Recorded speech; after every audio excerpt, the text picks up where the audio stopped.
I buried the woman I loved for 42 years. My heart was already shattered. But just as I stood beside her coffin, broken and grieving, my own son-in-law walked up to me and slapped me across the face, in front of my children, in front of my grandchildren, in front of everyone who came to honor my wife. That moment, I felt something worse than death: humiliation, betrayal, and rage burning in my chest. And right there, I made a vow. If it was the last thing I did, he would pay. Before we begin, please subscribe to the channel and tell us in the comments where in the world you're listening from. My wife and I built a life together brick by brick, sacrifice by sacrifice. We had very little when we first married, just two young dreamers who believed love was enough to face the world. She stood by me when I struggled to build my small business. She stood by me when the nights were long, the debts were heavy, and the doubts whispered that maybe I wasn't enough. And in the end, when the cancer came, she stood by me even as her body weakened, her voice fading, but her spirit unbroken. The day she passed, a part of me went with her. I thought the greatest pain I could ever endure was losing her. I never imagined something darker was waiting for me at her funeral. The moment I saw my son-in-law walking toward me, I thought maybe he was finally going to show some compassion. For years, I had watched him belittle me, mock my age, and treat me like an obstacle in his marriage to my daughter. But still, I had hoped that in a moment of grief, he might act like family. Instead, he spat venom. He sneered at me in front of the mourners, his voice dripping with disdain. He called me a weak old man who couldn't even protect his wife. His words made the air heavy, and I felt the sting of humiliation before his hand even touched me. Then, before I could even process what was happening, his palm struck my face. A crack echoed across the silence of the graveyard, and I stumbled, my eyes burning with tears, not from the pain of the slap, but from the betrayal of my own blood watching in silence. That day, I realized I had buried more than my wife. I had buried the respect of my family. But what they didn't know was that I wasn't going to stay buried. The sting of that slap never left my face, but it was the silence around me that wounded me the most. People gasped, some whispered, and others turned their heads in shame. But no one stepped forward. Not my daughter, not my son, not even the people who had known me and my wife for decades. It was as if my humiliation was a spectacle, a moment for them to observe rather than to stop. My daughter's eyes met mine for a brief second, and instead of comfort, all I saw was coldness. She lowered her gaze and stood beside her husband, as though his violence was justified. That betrayal was sharper than any blade. I wanted to shout, to scream at the injustice of it all, but the weight of grief pressed against my chest and stole my voice. I clenched my fists, not from anger alone, but from the unbearable shame of standing there, humiliated, while the coffin of my beloved wife rested behind me. I had promised her dignity, peace, and respect in her final moments, but instead her farewell had been poisoned by cruelty. I could not help but feel I had failed her. As I stood there, humiliated, I noticed the faces of old friends in the crowd. Some looked away out of pity, others avoided my eyes completely. I realized in that moment that humiliation does not just sting in the present. It lingers, it stains your reputation, and it whispers into the ears of others, making them question your worth. My son-in-law knew that. His slap was not just an act of rage. It was a calculated way to strip me of the little pride I had left. When the ceremony ended, I walked home alone. No one offered me their arm, no one asked if I needed help. My own daughter left with her husband, their car speeding away while I stood in the rain. Each step I took back to the empty house we had built, the house where my wife's laughter once filled the rooms, felt heavier than the last. I collapsed into the chair where she used to sit, and for hours I stared at her photograph. My heart ached with grief, but beneath the grief, something else stirred, something I had not felt in years. It was anger, cold, burning, unrelenting anger. That slap would not be the end of my story. If my son-in-law thought he had buried me in shame, he would soon learn that even the dead can rise. I could not sleep that night. Every time I closed my eyes, I saw his smirk, the cruel satisfaction on his face as he struck me in front of the world. I lay awake in the silence of the house, listening for a voice that would never come again, the soft whispers of my wife reminding me to be strong. But instead of peace, what came flooding back were memories of when he first came into our lives. I remember the first time my daughter introduced him. He had a charming smile, the kind that fools people into thinking he is trustworthy. He spoke with confidence, too much confidence, as though he already owned the room. I had doubts even then, but my daughter's eyes sparkled with love, and as a father, I chose to swallow my unease. He courted her with expensive gifts and hollow promises. She thought he was ambitious, hard-working, destined for greatness. But I saw arrogance behind his charm, greed behind his ambition. At first I kept my concerns quiet. I didn't want to push my daughter away. But small cracks appeared quickly. He would belittle me in subtle ways, jokes at family dinners that cut deeper than he realized, or perhaps deeper than he cared. He questioned my decisions, mocked the way I dressed, even laughed at the car I drove. He always had to prove he was better, younger, stronger. My wife, patient as always, told me to let it go, to keep the peace for our daughter's happiness, and I listened, because that is what fathers do. But as the years went by, I watched my daughter change. The vibrant young woman I had raised, full of kindness and compassion, began to speak with his venom. She adopted his arrogance, his disdain for me, his hunger for more. She became blind to his flaws, or maybe she chose not to see them. Either way, the man I had doubted from the start slowly tightened his grip around her, until she was no longer my daughter, but his shadow. I tried to intervene once. I sat her down, told her I feared she was making a mistake, that the man she trusted with her life was not what he seemed. She didn't listen. Instead, she defended him, as if I were the enemy. I left that conversation feeling as though I had lost her long before the slap ever came. That night after the funeral, as I remembered these moments, my grief transformed into clarity. He was not just a disrespectful son-in-law, he was a predator, and predators only understand one language: being hunted. When my daughter was born, I held her in my arms and promised her a life better than my own. I had grown up with little, but I swore she would never know the same struggles. Every coin I saved, every extra hour I worked, every sacrifice I made, it was for her. I worked long nights, blistered my hands, and carried burdens heavier than my body could endure, but whenever I saw her smile, it was worth it.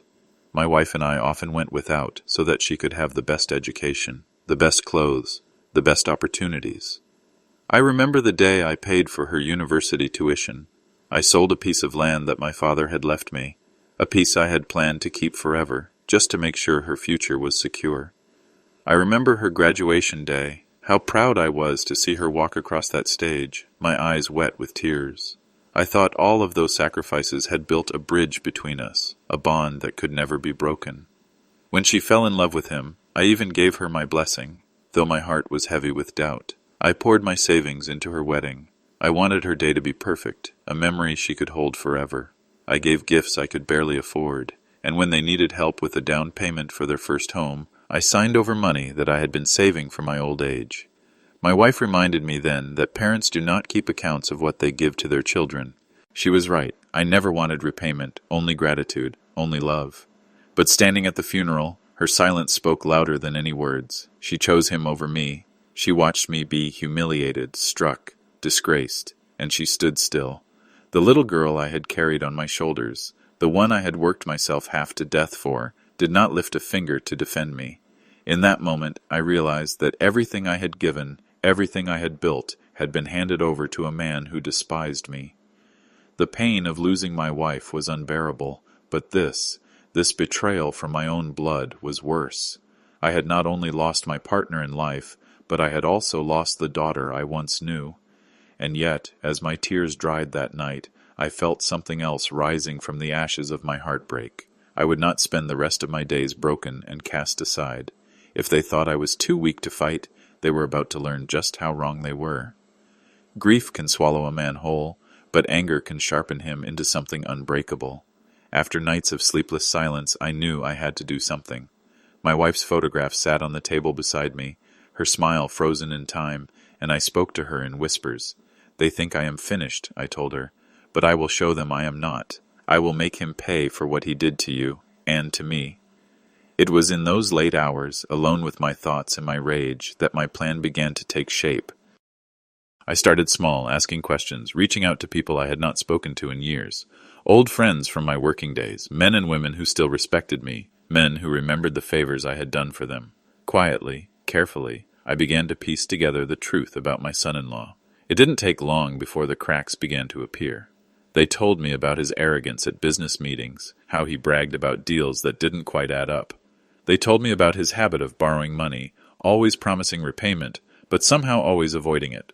I heard whispers of angry investors, unpaid workers, and shady contracts that disappeared when questions were asked. The more I listened, the clearer it became. This man wasn't just cruel, he was corrupt. I remembered the slap at the funeral, the smug look on his face. He thought he had destroyed me, but he had no idea that I had just begun. I visited old contacts who had access to records, people who could find documents others wanted hidden. I offered no explanations, only asked for help, and one by one they provided what I needed: bank statements, contracts, forged signatures, secret debts. Every piece of paper was like a weapon in my hand. At night, I laid them out across my dining table, the same table where my family had once gathered for dinners filled with laughter. Now it was a war table, and every document was a bullet aimed at the man who had humiliated me. I studied them, memorized them, connected the dots. Each lie, each theft, each betrayal was fuel to my fire. For the first time since my wife's passing, I felt alive, not in joy, but in purpose. He thought I was an old man with nothing left, but I had something far greater than money or power. I had patience, and patience is the deadliest weapon of all. The deeper I dug, the darker the truth became. What I had once suspected was no longer rumor, it was fact. And my son-in-law had built his world on lies. His businesses were a facade, propped up by debts and forged promises. He lived in luxury, not from honest work, but from cheating those who trusted him most. Investors had been swindled, employees left unpaid, even his own partners betrayed. He was a parasite feeding off the hard work and faith of others, all while pretending to be a man of success. I began to collect proof like a hunter laying traps. There were contracts with forged signatures, bank accounts hidden under false names, and property deeds that were stolen through manipulation. I gathered testimonies from people he had wronged, men who had lost their savings, families who had been left destitute because of his greed. Each story burned into my mind, each piece of evidence stacking into a mountain of truth that would crush him when the time came. But collecting evidence was not enough. I needed to understand his weakness, the crack in his armor that would break him completely, and I found it. For all his arrogance, my son-in-law was reckless. He was careless with details, too confident in his ability to intimidate others into silence. He never imagined someone like me, an old man he had slapped in front of the world, would rise from grief and gather his secrets. His pride was his blind spot, and I was going to drive a spear right through it. Some nights, as I sat alone going through the papers, I would feel the weight of my wife's absence more than ever. I longed for her voice, her calm strength, but in those moments I also felt her spirit beside me. I imagined her hand on my shoulder, guiding me, reminding me that dignity is worth fighting for. She had always told me that justice comes in its own time. Perhaps this was the time. I knew I could not confront him recklessly. Revenge is not taken in haste. It is prepared carefully, like a patient storm. Every document I filed away was a lightning bolt waiting to strike. Every witness I spoke to was a drumbeat leading to war. My grief had nearly broken me, but now it had been forged into steel, and soon he would feel the edge of that steel cut through the lies he lived by. The documents piled higher each day, and with them my anger grew sharper. But I knew evidence alone would not be enough. I needed to prepare myself, not only for the fight in court, but for the storm of emotions that would come with it. I had to be stronger than I had ever been, because this was no ordinary battle. This was a fight for my dignity, for the memory of my wife, and for the respect that had been stolen from me in front of the world. One evening I walked to the cemetery. The sun was setting, the sky painted in shades of fire and blood, and the silence of that place felt heavy. I stood before her grave, the flowers I had placed days earlier already beginning to wilt. For a long while I said nothing. Then, with a trembling voice, I spoke to her. "They humiliated me, love. They humiliated us both. But I will not let your farewell be stained forever. I promise you I will fight back. I will not leave this world a broken man." The wind rustled through the trees as if she were answering me. I closed my eyes and felt her presence, warm and steady, just as she had been in life. That moment gave me strength I didn't know I had. I realized then that grief had two faces, one that weakens and one that hardens. I had lived in the shadow of the first for too long. Now I would embrace the second. I began to train myself each day, not with weights or exercise, but with discipline. I woke early, kept my home in order, sharpened my mind by reviewing documents, reading case laws, and preparing myself for every possible outcome. Discipline became my weapon. If my son-in-law believed I was just an old man wasting away in silence, he would soon discover the fire that still burned within me. Every insult he had thrown, every mocking laugh, every cruel word replayed in my head, fueling my determination. The slap at the funeral was no longer just a memory. It was my motivation, a constant reminder of why I could not give up. I would not be his victim. I would be his downfall. And as I left the cemetery that night, the vow I had made at her grave echoed inside me with unshakable certainty. I will bring him to his knees, and when I do, the world will remember who I truly am. I knew the time had come to step out of the shadows. I had gathered enough knowledge to strike fear into his heart, but before I unleashed my plan, I wanted to look him in the eye. I wanted him to know that the man he thought was broken was still standing. So one evening I asked my daughter if I could visit them. She hesitated, but in the end she agreed. When I arrived at their house, my son-in-law was already waiting, his arms crossed, a smirk playing on his lips. "Well, well," he said as I walked in, "if it isn't the old man who embarrassed himself at the funeral. What brings you here? Looking for pity?" His words dripped with poison, and my daughter stood silently beside him, her eyes fixed on the floor. I clenched my fists, but forced myself to remain calm. "I didn't come for pity," I told him. "I came to tell you that what you did to me, in front of everyone, will not be forgotten. You may think you're untouchable, but even the highest walls can be torn down." He laughed, loud and cruel. "Torn down? By you? You couldn't even protect your wife. You couldn't protect your own dignity. You think you can touch me?" He stepped closer, his voice low but venomous. "You are nothing, and soon you'll have nothing." I met his gaze, steady and unflinching. "Maybe, but remember this, men like you always fall, and when you do, it won't be because of strangers. It will be because of family." He smirked again, brushing past me as though I were a ghost. "Big words for a broken man," he said. "But words don't win battles. Power does, and I have all of it." I left their house that night with his laughter echoing in my ears. He thought he had silenced me, crushed me under his heel. What he didn't know was that every insult he threw only made my resolve stronger. He had revealed his weakness again, his arrogance. He believed I was harmless, a relic of the past. That was his mistake. As I walked away, I looked back once at my daughter.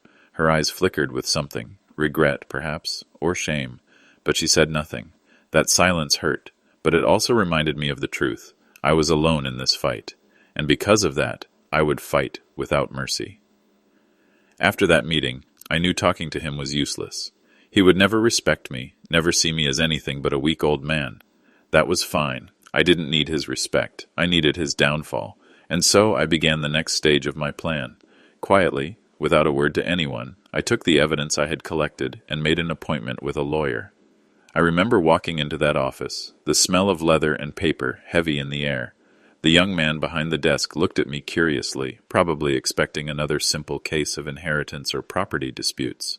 But when I placed the thick folder of documents on his table, his expression changed.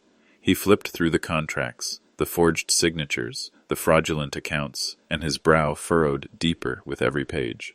Finally, he looked up at me and said, "Sir, do you realize what you have here?" I nodded. "I know exactly what I have. I have the truth, and I want justice." From that day forward, I was no longer alone.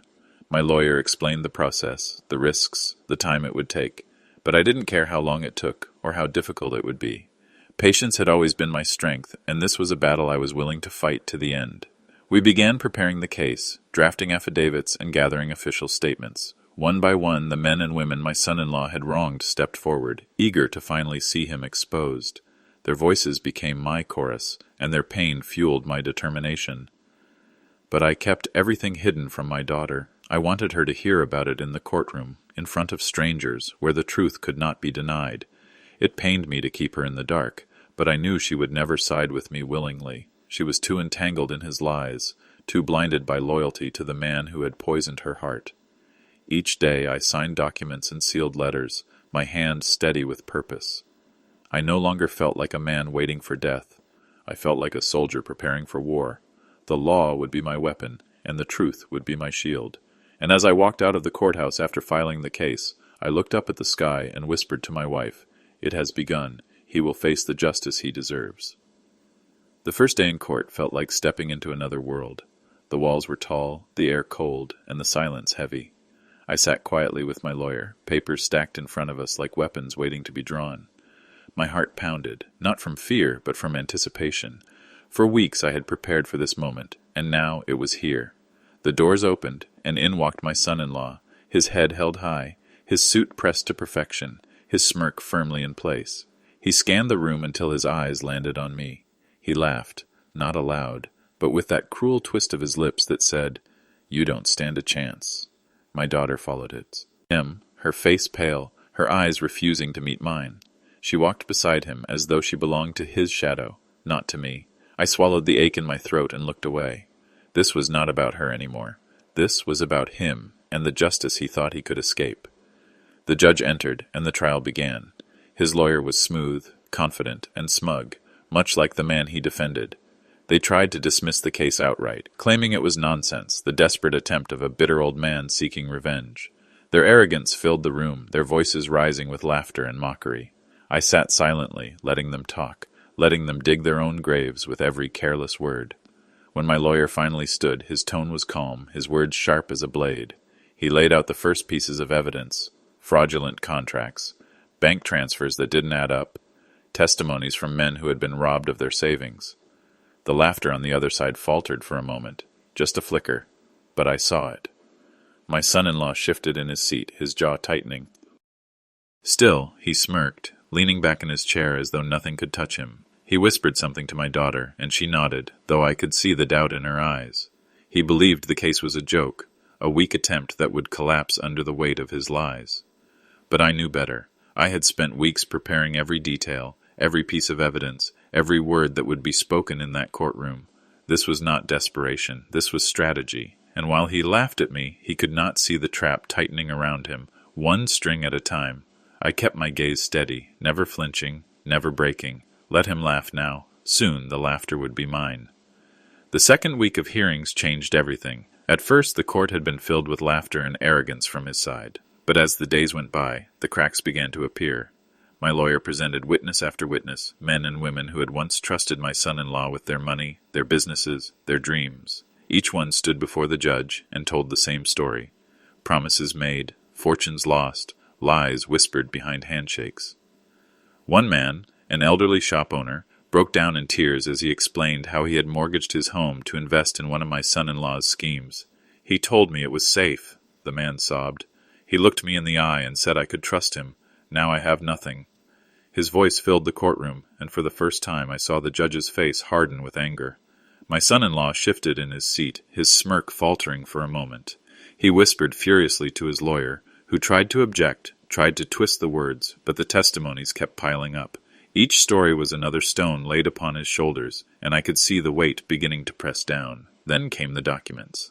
My lawyer carefully unfolded forged contracts, pointing out signatures that didn't match, dates that contradicted themselves, bank accounts linked to false names. The evidence was undeniable. Even the spectators in the gallery began to murmur, shaking their heads at the betrayal laid bare before them.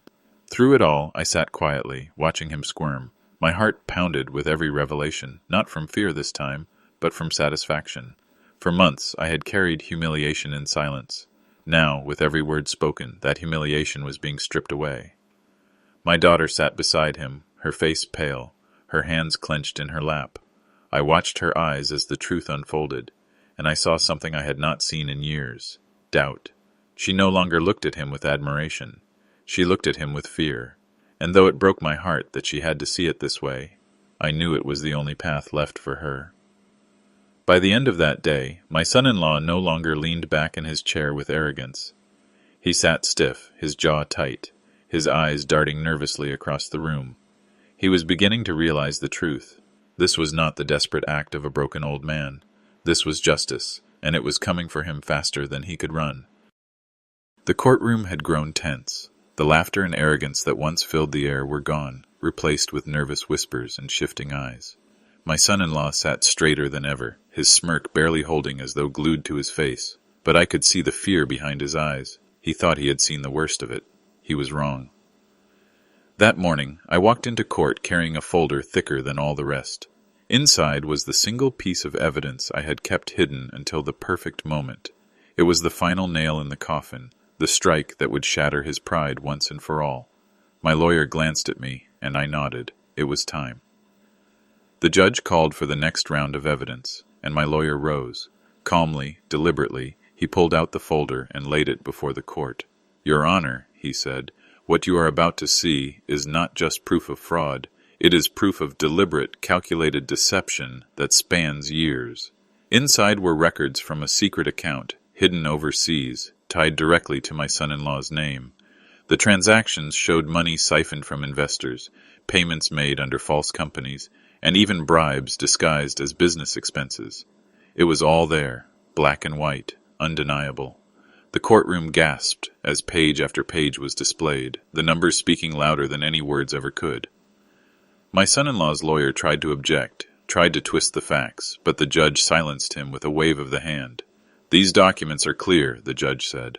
"Unless your client has an explanation, this court has little reason to doubt their validity." For the first time the mask slipped. My son-in-law's face turned pale, his hands trembling as he clutched the table. He stammered, tried to speak, but no words came. His arrogance had abandoned him. His power had evaporated. He was exposed before everyone, naked in his shame. I sat quietly, my heart steady, remembered the slap, the sting of it echoing across the graveyard, the humiliation that had burned through me, and now, watching him crumble, I felt no fear, no hesitation, only justice. That day, I realized something important. The slap he gave me in public was nothing compared to the slap of truth I had just given him in court, and unlike mine, his humiliation would not be forgotten. It would follow him for the rest of his life. When the judgment finally came, it was like thunder striking the courtroom. The judge's voice was firm, unshakable, each word carrying the weight of finality. My son-in-law was found guilty of fraud, embezzlement, and deliberate deception. His accounts were to be seized, his properties frozen, and his name dragged through every legal record for the world to see. The sentence was more than punishment. It was humiliation carved into law. The reporters outside the courthouse swarmed him like vultures. Cameras flashed, microphones shoved into his face, voices shouting accusations he could no longer deny. For years he had walked with arrogance, admired by fools who believed his lies. Now he was nothing but a spectacle, a fallen man, exposed in the harshest light. His business partners abandoned him, investors demanded repayment, and neighbors who once envied his wealth whispered curses behind his back. My daughter stood beside him, her face pale and broken. She no longer looked at him with admiration or pride. Instead, her eyes were wide with horror, as though she was seeing him for the first time. She trembled as the reporters shouted his crimes, as strangers called him a thief and a liar. For years she had chosen his side, blinded by his promises. Now those promises lay shattered at her feet, and all she had left was shame.